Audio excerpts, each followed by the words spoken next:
Va empezando ya el partido, les damos la bienvenida a todos los espectadores con esa primera pelota en la esquinita de nuevo para el Lundqvist. Ojo que se la juega Ristóbal, triple. Tranquilidad y con confianza y con sobre todo buena emisión. Por el interior, vaya pasecito ahora de magia para que Miña Touré le liberan, le flotan, le dejan que se levante. ¿Qué dice Miña? Para un Girona, se la queda Marta Canella, va para adentro, marcan los pasos, saca la jugada. Buscando dentro a Paula Ginzo. Ginzo se iba a la chapa para Natasha.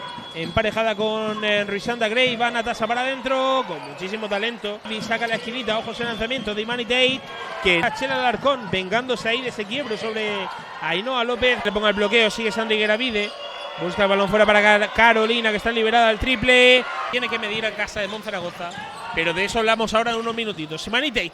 Al otro lado para Borislava Ristova, que se la juega de 3. Va a jugar Imani Tate. Imani Tate marca los pasos, va para adentro. Vaya canastón, le ha salido Imani Tate. De la situación de ataque. Bola de Gueravide jugando para Carolina, que está liberada con Lundqvist. Ahí va la base sueca. Vaya canastón. Para Natasha Mack. Mack delante de Gray. Qué canastón de Natasha Mack. Conjunto visitante del líder y campeón de la liga regular. Ahora Vivi con muchísimo talento contra el Ozono Global Jairis.